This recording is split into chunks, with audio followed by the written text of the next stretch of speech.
Spurs. They won last night's NBA draft lottery. That means they have the first overall selection, giving them the right to select, who else? Foregone conclusion, Victor Wembanyama in the upcoming draft. Shannon, you think this is going to be a good fit? Well, Skip, look, if it's not a good fit, when you build a house, you find the pieces that fit in the house. So we got this kid. If the pieces we have right now, Skip, don't fit, we go get some pieces that do fit. You look at the 24, they got their first round pick. They get the Hornets first round pick that's a lot of them protected, and they got the Raptors first round pick next year that's top 6 protected. Now I'm looking at them the same way I look at OKC. Yep. Y'all got all these first round pick. I'll trade someone and try to get me a proven player to go with them because, Skip, they're really young. Young teams don't win championships.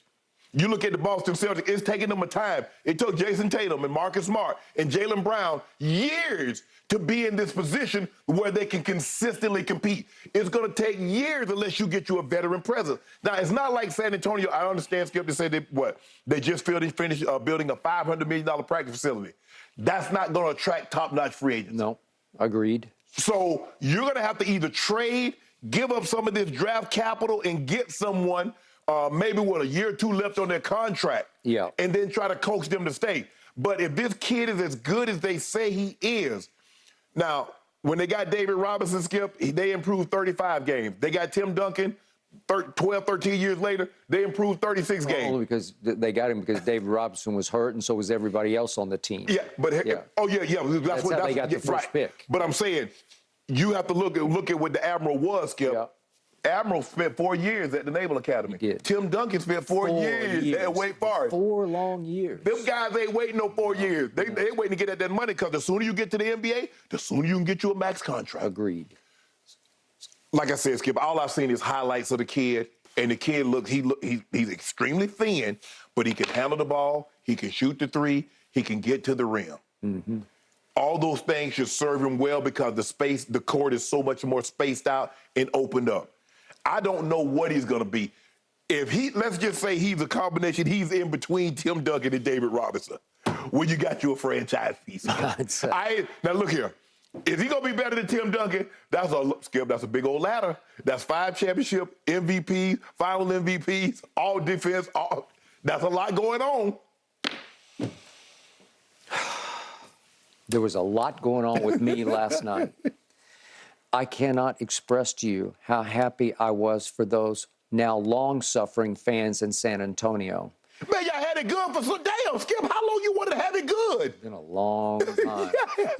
It's been 4 years since they even made the playoffs, and that might go to 5 or 6, to your point. Yes. Okay. Briefly, my long and rich history with the San Antonio Spurs. It started for me back in the late 70s, early 80s, with George the Iceman Gervin finger rolling his way to 3 scoring titles in 4 years. Mm-hmm. He just took my breath away and took my heart. And then along came Tim Duncan. I didn't see him coming at Wake because I didn't know if his motor ran hot enough, but it runs at its own pace. Yeah. And he obviously became, to me, a top 5 player all time. He's the greatest power forward.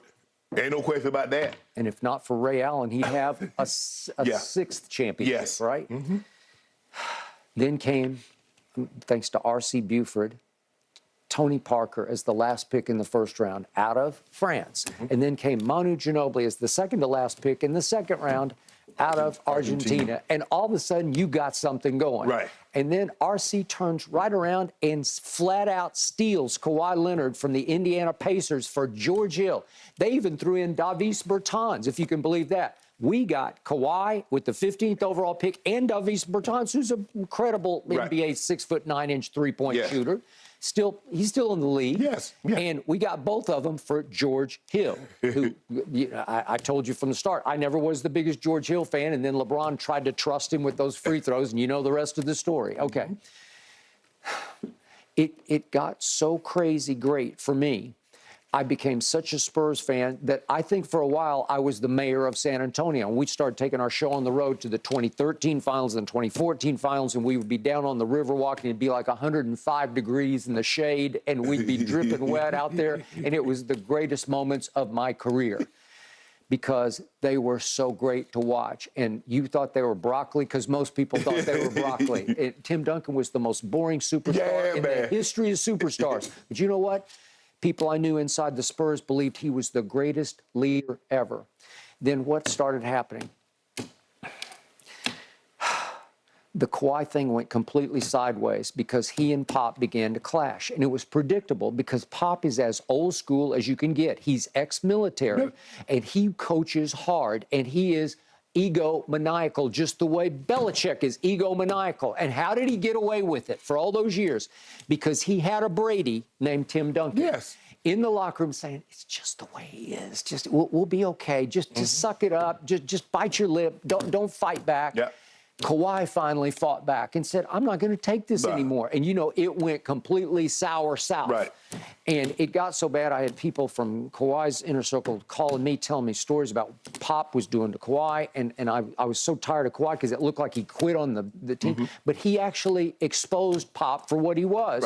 For the new school players, the younger generation just said, we're not going to do this. You can't coach him like that. You know and I know. You can't. And I don't think you could have coached Shannon Sharp like this in his generation because and that's what the thing it's verbally abusive. And Pop being the coach that he is, you must understand that you can't coach Kawhi like you coach Tim and Tony and Manu.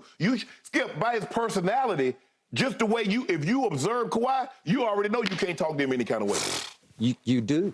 You already know you're going to lose him. Okay, so we got to Zaza Pacheep shot, and he put his foot underneath Kawhi. And remember, they had a 23-point lead in the third quarter, a game one at Oracle in the Western Conference Finals.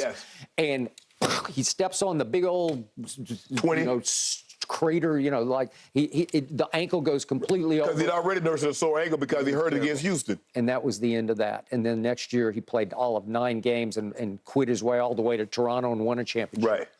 Here's my point about Pop, and I was just ahead of the curve last week on my podcast. I went deep into this.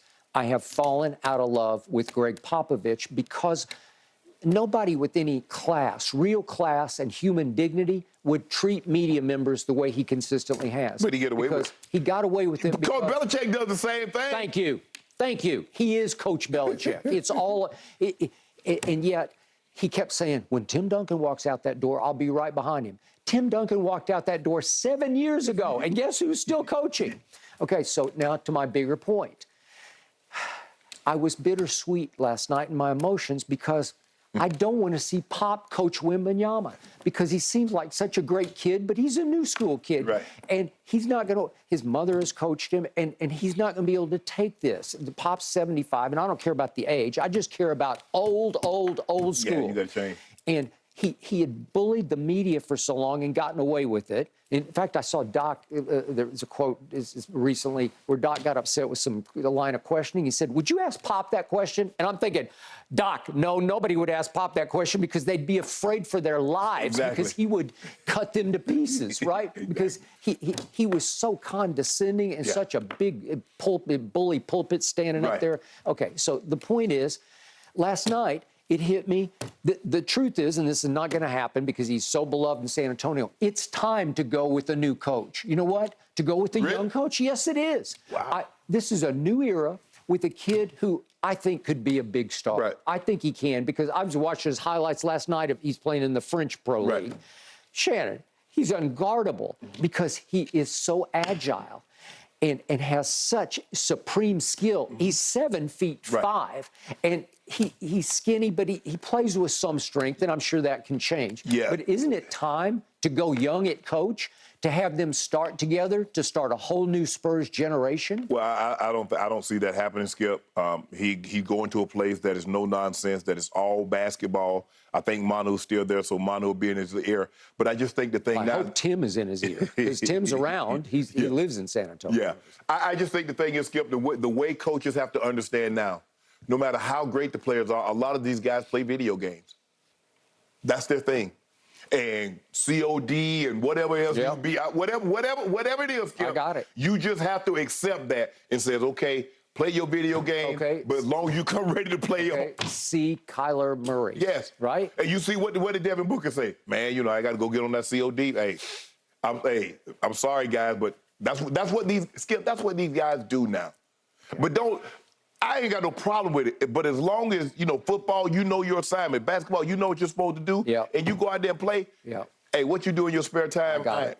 Okay. So in the end, I believe the basketball gods gave this kid to San Antonio because R.C. Buford was the trailblazer in signing international players. He was going back to Boris Diaw from France and Thiago Splitter that you always read. They also were the what do you call them?